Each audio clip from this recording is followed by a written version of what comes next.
Chapter 7. Up at that damn lads, called the fry pot, banging two cooking pots together. 'Tis another beautiful day at Dragon Slayer's Academy. Wigglytuff rolled out of his cot. He was sleepy this morning. He had borrowed Erica's mini torch and stayed up late reading A Knight and His Dragon.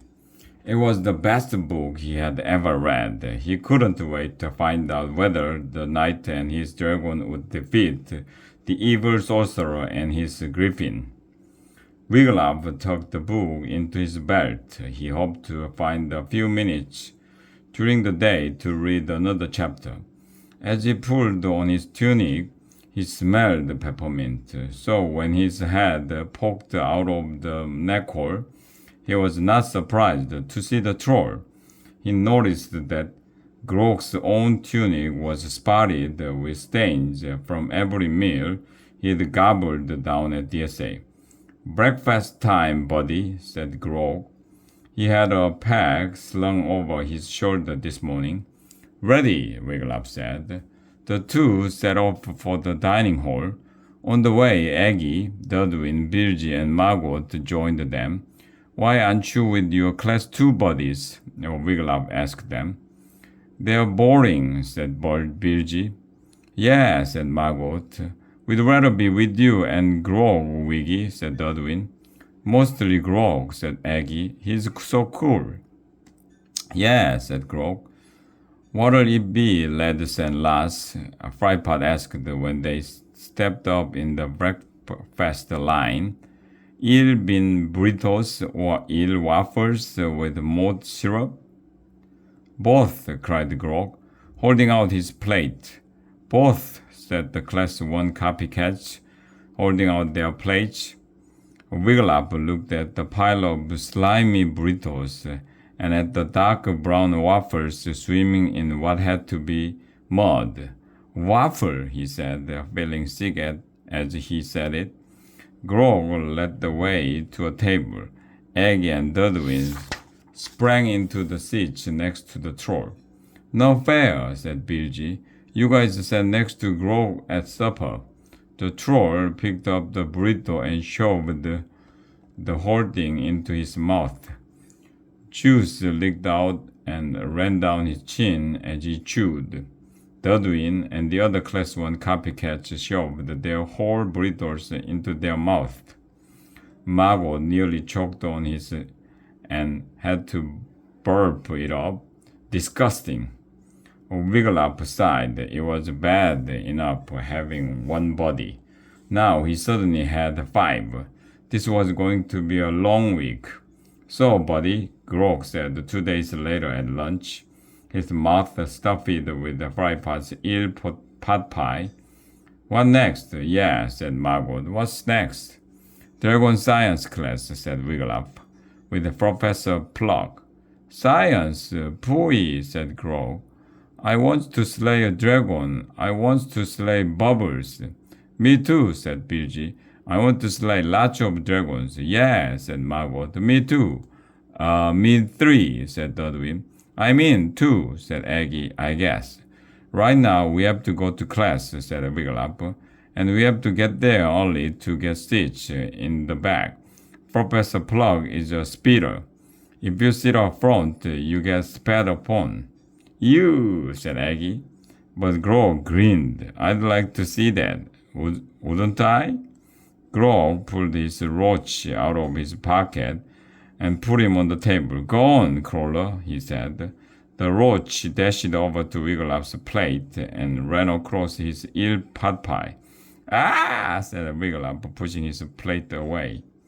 "Oh, you don't want that?" said Grog, pocketing his roach. He grabbed the plate and gobbled up the pot pie. He licked the plate. Then he ate the plate. His Class 1 paws cracked up. When lunch finally ended, Wigglytuff led the way to the North Tower. "Please come in, pupils," the professor said, spewing speed each time he said the letter P. "Put down your packs, pick up a piece of parchment and pick a place to perch. Wiglaf picked up a parchment. On it were two drawings of a water dragon. A drawing titled Before Drinking showed the dragon with a small stomach. A drawing titled After Drinking showed the dragon with its stomach expanded into an enormous round ball. Wiglaf looked up from the parchment. Let's take those two seats in the last row, Grog, he said. When the troll did not answer, Wiglaf turned. The troll had been right beside him a second ago. Now, where was he? Places, please, pupils, spewed Professor Pluck. I am a punctual professor. I prefer to start promptly. Wiglaf sniffed. He could smell the pepperminty troll, but he didn't see him anywhere. Places, said Professor Pluck. Wiglaf hurried to the back of the room. He was about to sit down when an unseen force picked him up. Yike! Cried Wiglaf as the force rushed him to the front of the room and plunked him down in a front row seat. A pupil up front, sputtered Professor Pluck, beaming at Wiglaf. Perfect! Now pay attention, pupils. Most dragons spew fire. Today I will speak about a peculiar type that spews water. Professor Pluck was spewing water himself. Sprays of spit hit Wiglaf's face. Yuck! He tried to get up, but something held him down. Pay special attention to the top of your parchment, said Professor Pluck. This shows a picture of a small water dragon lapping up pounds and pounds of water. The pouch inside its pouch expands with water until it is perfectly huge. Then it sprays the water out at stupendous force. Water droplets ran down Wiglaf's cheeks and neck. His carrot-colored hair was soaking wet and stuck to his head. He was miserable. A water dragon, said Professor Pluck, can drain a moat faster than you can say Peter Piper picked a pack of pickled peppers. Professor Pluck sputtered on about water dragons. Wiglaf heard a familiar sound. Gah, gah, gah. Grog, he whispered. Where are you? Right by yeah, buddy. Grog growled. Yeah, looks funny all wet.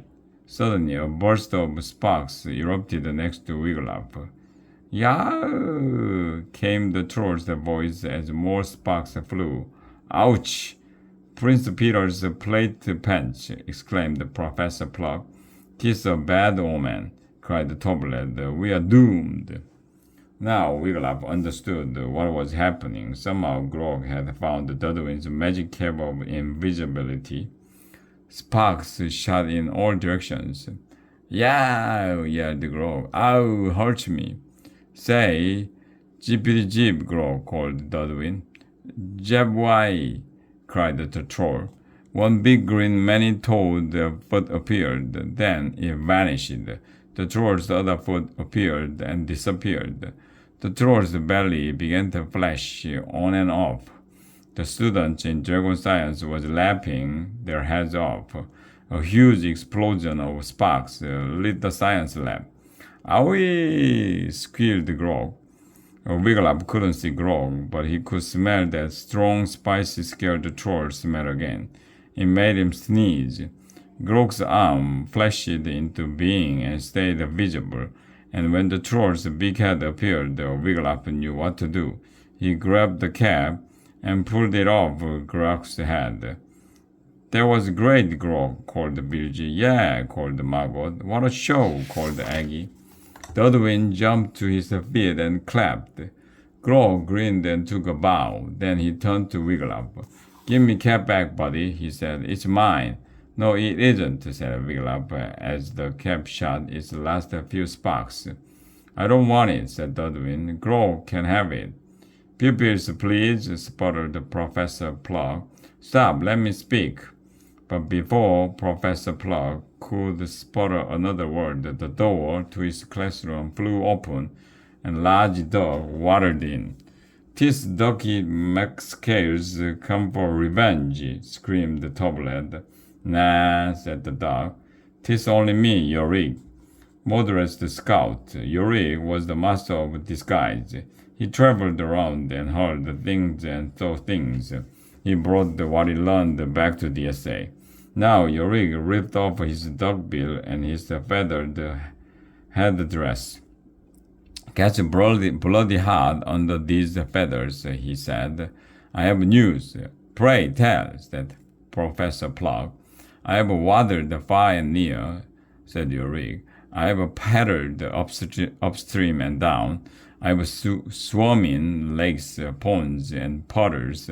Wiglaf knew if Mordred were there, he would have shouted, "Get to the point, man!" But Mordred wasn't there, so Yorick rambled on for quite a while before he said, "And every tree by every stream and creek and lake and river is marked with the letter B." "Bubbles!" cried Dudwin. "That's his sign." "Aye, aye," said Yorick, "and Bubbles is swimming this way, heading straight to Dragonslay's Academy." Grog ran to the slit in the castle wall and looked down. "Bubbles is in the moat," he shouted. "He's here." "Do you see Bubbles, Grog?" Wiglaf called. "Or is this another joke?" "Bubbles in the moat," cried the troll. "Honest." Wiglaf didn't trust Grog one bit, but now he heard wild splashing and yelling from below. Maybe this time the troll was telling the truth.